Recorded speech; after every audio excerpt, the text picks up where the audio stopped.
அனைவருக்கும் வணக்கம். இந்த பதிவுல நம்ம என்ன பார்க்க போகிறோம் அப்படின்னா, கார்த்திகை மாதம் வளர்பிறை பஞ்சமி எந்த தேதியில வருது? வராகினை எப்படி வழிபாடு செய்ய வேண்டும்? அப்படிங்கிறத இந்த பதிவுல நம்ம பார்க்க போகிறோம். ஏற்ற வேண்டிய முக்கியமான தீபம் எந்த தீபம்? இந்த தீபம் நம்ம ஏற்றி வைத்து வழிபாடு செஞ்சாலே நம் இல்லத்தில் வறுமை நீங்கி நம் இல்லம் சுபிட்சம் பெறும். ரொம்ப எளிமையான தீபம் தான் நமக்கு நல்ல பலன் கொடுக்கக்கூடிய தீபம்.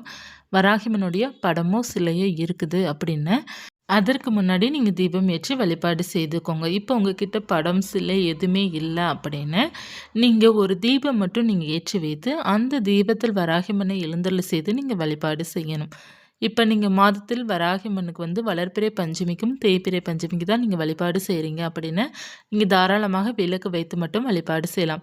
விளக்குங்கிறது பார்த்தீங்கன்னா அகல் விளக்கு நீங்கள் வாங்கிக்கோங்க. எப்போதுமே பார்த்தீங்கன்னா அகல் விளக்கு ஏற்றுவது ரொம்ப சிறப்புக்குரிய தீபம். ஆனால் அகல் விளக்கில் நீங்கள் ஏற்றி வழிபாடு செய்தாலே போதும். ரொம்ப எளிமையான வழிபாடு தான். ஆனால் கைக்கு மேலே பலன் கொடுக்கக்கூடிய ஒரு வழிபாடுன்னு வராகிமனுடைய வழிபாடு தான்.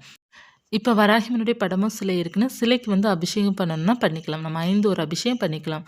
பால், தேன், தயிர், மஞ்சள், குங்குமம், இந்த மாதிரி சந்தனம், பன்னீர், ஏதேனும் ஒரு 5 அபிஷேகம் நம்ம பண்ணிக்கலாம். பண்ணி வழிபாடு செய்யலாம்.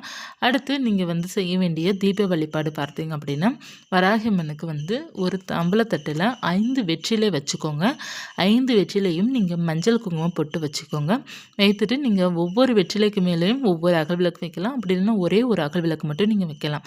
5 வெற்றிலை வைத்து நடுவில் ஒரு அகல் விளக்கு வச்சு அந்த விளக்கை சுற்றி நீங்கள் செவ்வரளி பூக்களால் அலங்காரம் செய்துக்கோங்க.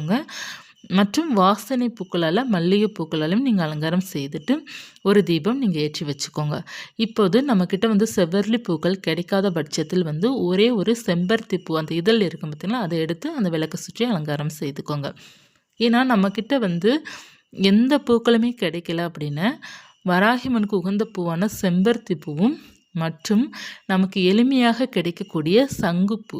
இந்த சங்குப்பூ பார்த்திங்கன்னா நமக்கு சாலை ஓர பகுதியில் நிறைய இருக்கும். நம்ம வெறும் இடம், அதாவது காலி இடம் இருக்கும் பார்த்திங்களா, அந்த இடத்துல இந்த சங்குப்பூ கொடி போட்டு வளர்ந்துருக்கும். அதாவது நமக்கு வெத்து இடம், இந்த வெறு இடம் சொல்லும் இல்லையா, அந்த இடத்துல நம்ம அந்த கம்பி கேட்டு மாதிரி நம்ம போடும் பார்த்திங்களா. நிறைய பேர் இடம் வச்சுருப்பாங்க, அந்த இடத்துல கம்பி கேட்டு மாதிரி போடுவாங்க.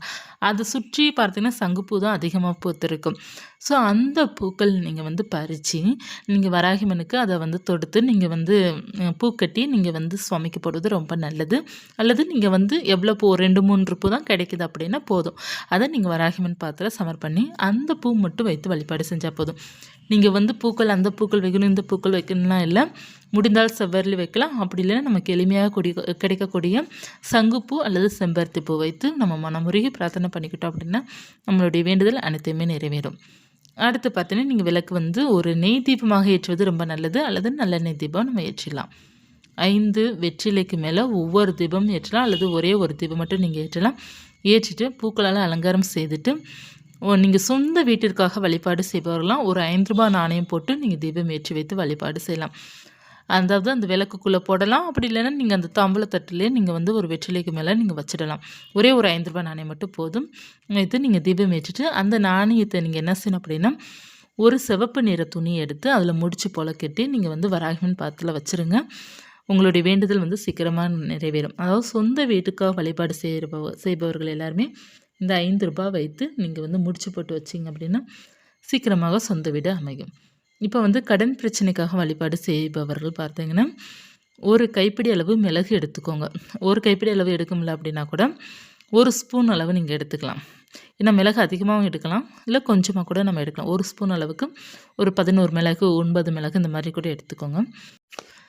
அந்த மிளகு நீங்கள் என்ன செய்யணும் அப்படின்னா ஒன்று தீபத்தில் போட்டு நம்ம அந்த மிளகு தீபமாக நம்ம ஏற்றலாம். அப்படி இல்லை என்றால் 9 மிளகு உங்கள் உள்ளாங்கைக்குள்ளே வச்சு வேண்டிட்டு கடன் பிரச்சனை தீரணும் அப்படிங்கிறது வேண்டிட்டு ஒரு சிவப்பு நிற துணியில் எடுத்து வச்சு முடிச்சு போல் கட்டி வச்சிட்டிங்க அப்படின்னாலும் சீக்கிரமாக உங்களுடைய கடன் தொல்லை நீங்கும். செவ்வாய்க்கிழமை வழிபாடு இந்த மாதிரி வழிபாடு செய்வது ரொம்ப நல்லது. நமக்கு பஞ்சமி தினம் செவ்வாய்க்கிழமை தான் வருது. இந்த மாதிரி நீங்கள் செய்து பாருங்கள். இப்போ பணம் பெருக வேண்டும் நினைப்பவர்கள், பொருளாதாரம் மேம்பட வேண்டும் அப்படி நினைப்பவர்கள், வறுமை நீங்க வேண்டும் அப்படின்னா இந்த தீபம் ஏற்றிட்டு நீங்கள் வந்து கல்கண்டு ஒரு 5 கல்கண்டு போட்டு தீபம் ஏற்றுங்க. கல்கண்டு தீபம் நமக்கு நல்ல ஒரு வளர்ச்சியை கொடுக்கும். இவ்வளோதாங்க நம்ம எளிமையாக தீபம். இந்த தீபம் நீங்கள் ஏற்றி வைத்து வழிபாடு செஞ்சாலே போதும். நமக்கு அவ்வளோ நல்ல பலன் உங்களுக்கு கிடைக்கும். இந்த கார்த்திகை மாதத்தில் வருகின்ற வளர்பிறை பஞ்சமி என்னைக்கு வருது அப்படின்னா கார்த்திகை மாதம் 9ஆம் தேதி 25/11/2025 செவ்வாய்க்கிழமை தினத்தன்று வருது. பஞ்சமி திதி வந்து திங்கட்கிழமை இரவு ஒரு 7:25க்கு ஸ்டார்ட் ஆயிடுது. செவ்வாய்க்கிழமை இரவு 8:07 வரை இருக்குது. அதாவது ஒரு 8:10 வரை நமக்கு இருக்குது. பூஜை செய்ய வேண்டிய நேரம் செவ்வாய்க்கிழமை காலை பிரம்மமுகூர்த்த நேரமும் காலை ஒரு 9 மணிக்குள்ளே நம்ம பூஜை செய்து கொள்ளலாம். மாலை வந்து 5:30லேருந்து 8 மணி வரை நீங்கள் தாராளமாக பூஜை செய்து கொள்ளலாம். இதுதான் நமக்கு வந்து பஞ்சமி அன்று செய்கின்ற சிறப்பான பூஜைக்கான நேரம் இந்த நேரம். அடுத்து நீங்கள் வந்து நெய்வேத்தியமாக பார்த்தீங்கன்னா நீங்கள் வந்து பாசி பருப்பில் சர்க்கரை பொங்கல், பாயாசம் அல்லது பார்த்தீங்கன்னா ஏதேனும் ஒரு இனிப்பு வகையானது நீங்கள் வந்து வைத்து வழிபாடு செய்யலாம். மாதுளம்பழம் இருக்கு இல்லையா, மாதுளம்பழம் முத்துக்கள் வைத்து நீங்கள் வழிபாடு செய்வது ரொம்ப நல்லது. நெய்வேத்தியமாக மாதுளம்பழம் வைக்கலாம், வைத்து வழிபாடு செய்து கொள்ளலாம். செவ்வாழை வாழைப்பழம் இருக்குது பார்த்திங்களா, அந்த செவ்வாழை வாழைப்பழம் வைத்து கூட நம்ம வழிபாடு செய்யலாம். நெல்லிக்கனி வைக்கலாம். செவ்வாய்க்கிழமை தினத்தன்று ஒரே ஒரு எலுமிச்சங்கனியை நம்ம வைத்து பூஜை செய்யும்போது வைத்து வழிபாடு செய்யும்போது இன்னமும் நம்மளுடைய பூஜைக்கு வந்து விசேஷம் கிடைக்கும். நம்மளுடைய வேண்டுதல் வந்து சீக்கிரமாக நிறைவேறும். இப்போ வந்து நமக்கு ஏதேனும் ஒரு வேண்டுதல் இருக்குது அப்படின்னா நம்ம எலுமிச்சங்கனியில் எழுதி வைக்கிறோம் அப்படின்னா சீக்கிரமாக அது நடக்கும். ஒரு சிவப்பு நிறமாக இருக்கிறதால நீங்கள் எழுதி வச்சு பூஜையில் வைக்கிறீங்க அப்படின்னா அது சீக்கிரமாக நடக்கும். அதே போல் பார்த்தீங்கன்னா இந்த எலுமிச்சங்கனி அழுகிடுச்சு அப்படின்னாலும் நீங்கள் பயப்படக்கூடாது, தூக்கி போட்டுறணும். ஒருவேளை காய்ந்துடுச்சு அப்படின்னா உங்களுடைய வேண்டுதல் வந்து சீக்கிரமாக நடக்கும். இப்போ அழுகிடுச்சு அப்படின்னா நம்ம வீட்டில் ஏதேனும் ஒரு தீய சக்தியோ அல்லது பார்த்தீங்கன்னா நெகட்டிவிட்டிஸ் அதிகமாக இருக்குது அப்படின்னாலும் அது அழுகிடும். எலுமிச்சங்கனி வந்து அழுகிடும். ஸோ நீங்கள் வந்து எலுமிச்சங்கனி வழிபாடு பண்ணும்போதும் நீங்கள் வந்து என்ன நம்ம வீட்டில் இருக்கோ அதோட பிரதிபலிப்பு தான் அது காமிக்கும். நம்ம வீட்டில் நல்ல ஒரு பாசிட்டிவிட்டி இருக்குது அப்படின்னா நம்ம எலுமிச்சங்கனி நமக்கு நல்லா இருக்கும். ஸோ செவ்வாய்க்கிழமை எலுமிச்சங்கனி வைத்து வழிபாடு செய்வதும் இன்னமும் சற்று நல்ல ஒரு பலன் கிடைக்கும். நீங்கள் வந்து வெற்றிலை பாக்கு வாழைப்பழம் வைப்பீங்க இல்லையா, கூடவே ஒரு எலுமிச்சங்கனியை வச்சும் வழிபாடு செய்யுங்க. எலுமிச்சங்கனி நல்ல எலுமிச்சங்கனி, ஒரே ஒரு எலுமிச்சங்கனி மட்டும் போதும். உங்கள் உள்ளங்கைக்குள்ளே வச்சு உங்களுடைய பிரார்த்தனை என்ன பிரார்த்தனையோ அதை சொல்லிவிட்டு நீங்கள் வச்சிங்க அப்படின்னா அது சீக்கிரமாக அது நடக்கும். அந்த எலுமிச்சங்கனி காய்ந்த பிறகு நீங்கள் கால்படாத இடத்துல அல்லது ஓடும் தண்ணீர்லையோ அல்லது பூஜை அறை குப்பையிலுடனே சேர்த்து நீங்கள் தூக்கி போட்டுடலாம். இப்போ அழுகிடுச்சு அப்படின்னா மறுநாளே நீங்கள் வந்து கால்படாத இடத்துலையோ அல்லது பூஜை அறை குப்பையோட சேர்த்து நீங்கள் தூக்கி போட்டுடலாம். இந்த மாதிரி நீங்கள் செய்து கொள்ளலாம். அழுகுது அப்படின்னாலும் நீங்கள் பயப்பட தேவையில்லை. நம்ம வீட்டில் இருக்க நெகட்டிவிட்டிஸ்லாம் எடுத்துக்கிடுச்சு. காய்ந்தா அப்படின்னா நம்ம வீட்டில் நல்ல ஒரு பாசிட்டிவிட்டி நிறைய இருக்குது அப்படிங்கிறது அர்த்தம். நமக்கு வந்து இந்த வறுமை நீங்கிறோம். நிறைய பேருக்கு வந்து இருக்கிற அந்த கடன் பிரச்சனை, ஏகப்பட்ட பிரச்சனை ஒவ்வொருத்தருக்குமே இருக்கும். ஸோ அந்த மாதிரி பிரச்சனை எல்லாம் சரியாகணும் அப்படின்னா முதல்ல பார்த்திங்கன்னா நம்ம ஒரு சில தீபங்கள் நமக்கு கை கொடுக்கும். அதில் நமக்கு கல்கண்டு தீபம், நம்ம வெள்ளிக்கிழமை வந்து மகாலட்சுமி தயார் பூஜை, நம்ம பஞ்சமி தினத்தன்று வளர்பிறை பஞ்சமி என்ற பூஜை செய்வது, வளர்பிறையில் ஏதேனும் ஒரு பூஜையை நம்ம விசேஷமாக நம்ம வீட்டில் பண்ணுறோம் அப்படின்னாலும் அது சிறப்பாக இருக்கும். இந்த மாதிரி நம்ம வந்து செய்யும்போது நம்ம வீட்டில் வந்து செல்வாக்கு அதிகரிக்கும். அதை விட இன்னொரு முக்கியமானது என்ன அப்படின்னா அன்னதானம் பண்ணணும். இப்போ வந்து நிறைய பேருக்கு வந்து ஒவ்வொரு விதமாக கஷ்டம் இருக்க தான் செய்யும். ஸோ அந்த கஷ்டங்கள் தீரணும், கடன் தீரணும் அப்படின்னு நம்ம நினைக்கிறோம் அப்படின்னா யாருக்காவது ஒருவருக்காவது நம்மளால் முடிந்த அளவுக்கு வந்து அன்னதானம் நம்ம செய்யும்போது, சாப்பாடு வாங்கி கொடுக்கும்போது நமக்கு வந்து இன்னமும் கொஞ்சம் நல்ல பலன் கிடைக்கும். நம்ம செய்கின்ற பூஜைக்கும் சரி, நமக்கு ஏதேனும் ஒரு கர்மா இருக்குது, அதனால் நிறைய கஷ்டப்படுறோம் அப்படின்னா கூட அது வந்து சரியாகும். புண்ணியத்தை அதிகரிக்க அதிகரிக்க பாவங்கள் தானாக குறைய ஆரம்பிக்கும்.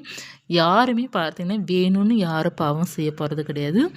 வேணும்னே யாருக்குமே வந்து துரோகம் பண்ண போகிறது கிடையாது. எதுவுமே ஒரு சூழ்நிலையும் ஒரு நம்ம எதிர்பார்க்காம நமக்கே தெரியாமல் ஒரு சில தவறுகள் நடக்கலாம்.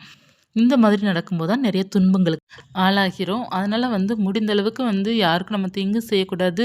முடிந்த அளவுக்கு வந்து யாருக்காவது அன்னதானமோ புண்ணியமோ நம்ம செய்யும்போது நமக்கு நல்ல பலன் கிடைக்கும்.